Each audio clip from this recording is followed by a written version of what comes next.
Well, we have what is fair to say a viral moment that just happened in that House hearing on global threats we've been telling you about. It comes on the heels of that brand new signal message that was posted, several of them, these 18 officials talking about the Houthi strike. And it goes after Defense Secretary Pete Hegseth. To your knowledge, do you know whether Pete Hegseth had been drinking before he leaked classified information? I don't have any knowledge of Secretary Hegseth's personal habits.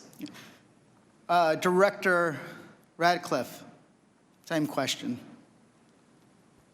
Yes or no? No, I'm going to answer that. I think that's an offensive line of questioning. The answer is no. I find it interesting that you want to. I'm going to answer. You asked me a question. Do you want an answer? No, listen. You don't want to focus on the good work that the CIA is doing, that the intelligence community. Director, I reclaim my time. Director, I reclaim my time.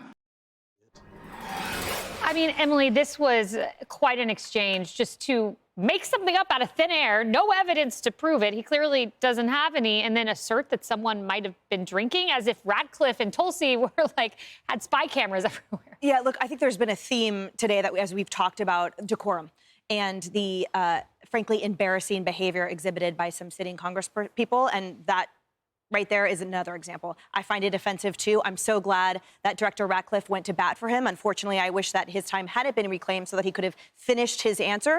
And I also point to in early December when Secretary Hegseth said that he would not drink a drop of alcohol during his tenure as Secretary of Defense, if confirmed. So this is just ridiculous. So there is more to the clip, Lawrence. I'm reading the transcript here. When pressed by Ratcliffe, you have Gomez, who goes on to say, Pete Hegseth stood in front of a podium in Europe holding a drink. So, of course, we want to know if his performance is compromised. The drink was like water at a podium. So that's your evidence that drinking water at the podium somehow indicates you're drinking alcohol? This is nonsense. Yeah. When I'm out on air, I spend a lot of time with the men and women that serve our country. And when they come back from war, they come with a lot of bruises that people can't see. Some of them resort to pills. Some resort to alcohol. Some resort to killing themselves. And Pete Hegseth has been quite transparent about his fall and how the Lord was able to turn his life around through counseling, through faith, through mentorship, and through his wife. It's something that he's been very transparent about.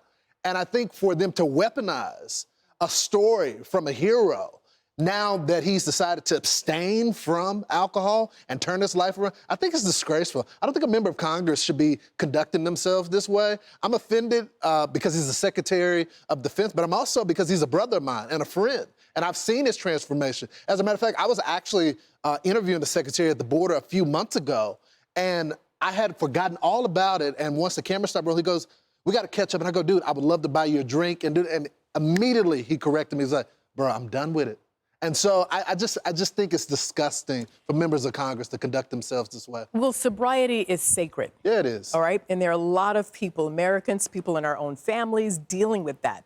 So you should never make light of that, period, number one. And then also, again, I go back to what I said earlier, Emily, it's about decorum.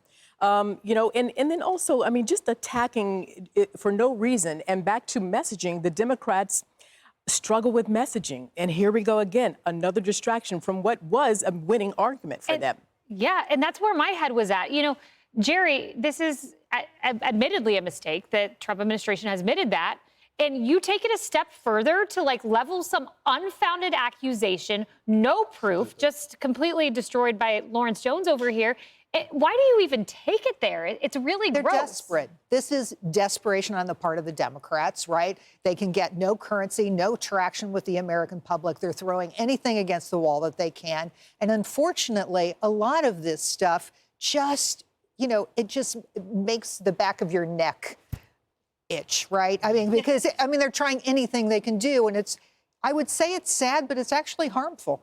I also want to say this just underscores how bad the Democratic Party is at their messaging now. No one has pointed this out, but at the beginning of the hearing, Jim Hines, who's the ranking member, began his questioning with Kash Patel, who was not even on the chain, and Kash Patel just shot him down.